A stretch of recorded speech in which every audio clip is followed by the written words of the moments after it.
Hello students, how are you? I hope you are all okay. Today we are going to teach about our new topic outbreeding devices. सबसे पहले हमने जानना है इसके अंदर inbreeding devices क्या होती है। इनब्रीडिंग डिवाइसेस मतलब क्या होता है, मेटिंग होती है ना बिटवीन क्लोजली रिलेटेड इंडिविजुअल्स के बीच में, उसको हम बोलते हैं इनब्रीडिंग। क्या होता है ये? सबसे पहली बात तो ये सबसे रिजेक्ट होती है, रिजेक्टेड नेचर में होती है। It always rejected by nature, ये नेचर के थ्रू रिजेक्ट की जाएगी। ठीक है, क्यों करी जाएगी? क्योंकि ये कोज करती है रिसेसिव डिजीज को। जैसे कि अगर भाई बहन के अंदर, ठीक है, मेटिंग होने लगी, जैसे बताया जाता है, अगर उनके अंदर कोई रिसेसिव डिजीज है, वो अगर कैरियर थी तो वो एक डोमिनेंट डिजीज बन सकती है। इसी वजह से ये कोज करती है रिसेसिव डिजीज को और उसको डोमिनेंट बना देगी, इसीलिए इसको रिजेक्ट किया जाता है नेचर के थ्रू। ठीक है, और ये कोज करती है इनब्रीडिंग डिप्रेशन, जो कि रिड्यूस फर्टिलिटी को बढ़ाता है। इनब्रीडिंग डिप्रेशन का मतलब ही क्या आता है? Reduce fertility.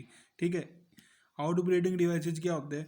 These are the ways to stop inbreeding. Outbreeding devices के अंदर क्या है, ये डिफरेंट मेथड्स हैं जिसके थ्रू ये इनब्रीडिंग को रोका जाता है। ठीक है, कंडीशन क्या क्या हो सकती है? फॉर्मेशन ऑफ ऑफस्प्रिंग को बढ़ाने के लिए कंडीशन क्या क्या होगी? मेल और फीमेल का गैमेट का सेम टाइम पे मिलना, ठीक है, एक प्लेस होना, ठीक है, और कॉम्पेटिबिलिटी ऑफ स्पर्म और ओवा, वो आपस में उनकी कॉम्पेटिबिलिटी होना कि भाई ये एक दूसरे को फर्टिलाइज कर सकते हैं या नहीं। उसके बाद आता है वेज, कौन कौन से आउटब्रीडिंग डिवाइस के इनब्रीडिंग को रोकने के लिए। ठीक है, सबसे पहले तो इनकी पोजीशन। यहीं पे अगर स्टिग्मा स्टाइल ओवरी, हम कंप्लीट ओवरी फीमेल पार्ट जब अगर मेल पार्ट से बड़ा है तो यहाँ से पोलन ग्रेन यहाँ पे नहीं जा पाते, तो different position of stigma and anther, इस वजह से इनब्रीडिंग भी रुक सकती है, जो कि नेचर से अडेप्टेड है। उसके बाद टाइम आता है, टाइम ऑफ मैच्योरिटी, किस में मेल और फीमेल पार्ट के अंदर डिफरेंट हो जाए कि भाई पहले तो ओम जो कि स्टिग्मा था वो मैच्योर हो गया, पर मेल पार्ट मैच्योर नहीं, एंथर मैच्योर नहीं हुआ है, तो टाइम का गैप आ गया, तो इस वजह से इनब्रीडिंग को रोका जा सकता है।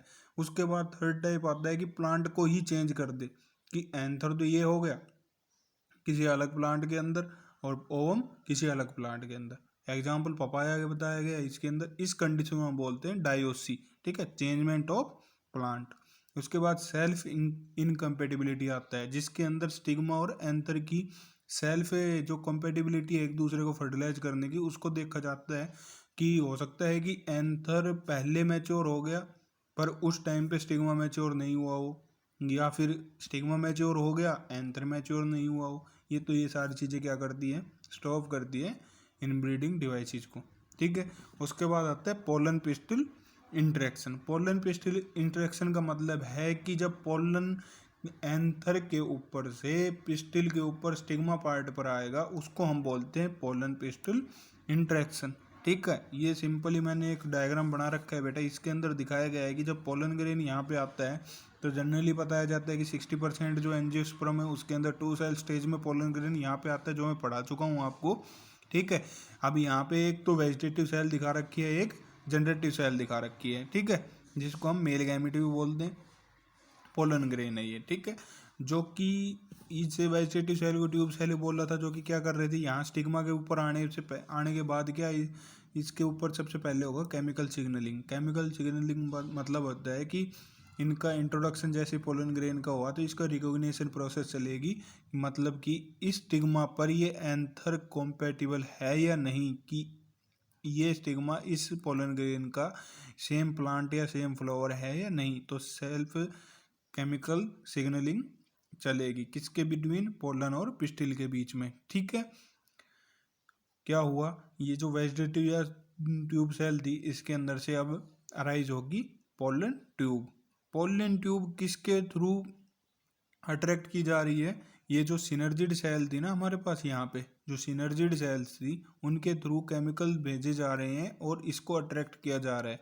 ठीक है, जब पोलन ट्यूब अराइज हुई तो इसके जो जनरेटिव सेल थी, जनरेटिव सेल में क्या होगा? माइटोसिस होगा।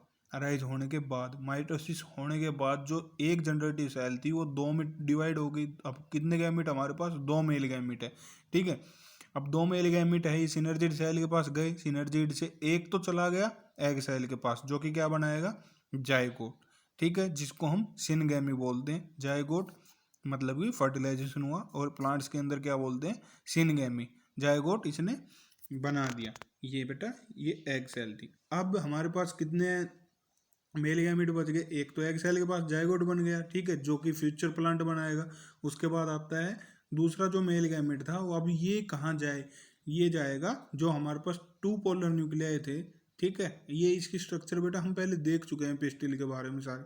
जब ये टू पोलर न्यूक्लियाई के साथ एक मेल गैमेट और अटैच हो जाएगा तो हम इसको बोलते हैं 3N या फिर ट्रिपल फ्यूजन, जिसको हम प्राइमरी एंडोस्पर्म न्यूक्लियस भी बोलते हैं, ठीक है। इस PN का आगे जो भी काम है वो बताया जाएगा, ठीक है बेटा।